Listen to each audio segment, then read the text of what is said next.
Assalomu alaykum, hurmatli akademiya loyihasi ishtirokchilari, hammalarga xayrli kun. Qizlarjonlar, bugun sizlar bilan yana yangi va muhim bo'lgan mavzu haqida gaplashamiz. Aynan men bu biznesda tezda 23% zabt etgan yo'nalish, metod haqida sizlarga to'liq ma'lumot berishga harakat qilaman qizlarjonlar.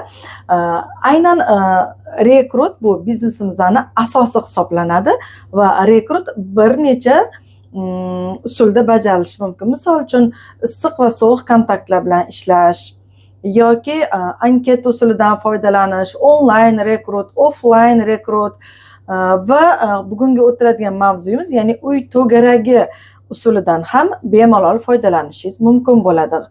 Aynan bu uy to'garagini qizlarimizga aytganimizda nimagadir ularda qo'rquv bo'ladi. Bu yo'nalish eng oson va tezda natijaga erishadigan yo'l hisoblanadi qizlarjonlar.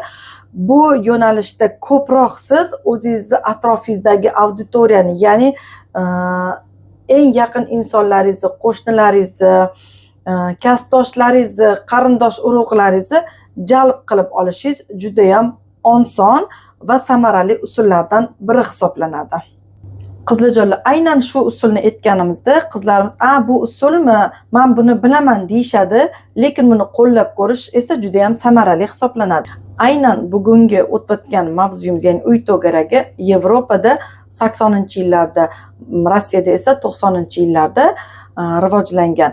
Hozirgi kunda eng samarali usullardan biri hisoblanadi qizlarjonlar. Aynan sizga uy to'garagini afzalliklari haqida bugun batafsil gapirib bermoqchiman qizlarjonlar. Uy to'garagi bu eng muhimi bizda qulay sharoit yaratilishi va bir nechta odam sizni bir vaqt o'zida baravariga eshitishi. Undan tashqari uy sharoitida qilingan to'garaklarga qo'shnilarimiz, yaqin insonlarimizda ishonch bo'ladi. Undan tashqari muloqot yetishmovchiligi to'ldirilib ketadi. U yerda insonlar bir-biri bilan oson va tez aloqaga kirishib ketishadi. Ayniqsa uyda o'tirgan ayollar uy to'garaklariga taklif qilingan vaqtda kichik bayramlarga borgandek o'zligini his qilishadi.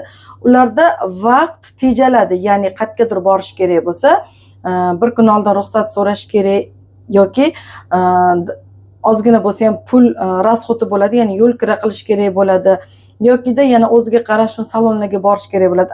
Uy to'garagi, aynan sizni uyingizda bo'layotgan to'garakka sizni qo'shnilaringiz uydagi barcha ishlarini qilib, yana xuddi kichik bayramlarga tashrif buyurgandek borib, o'zlari omad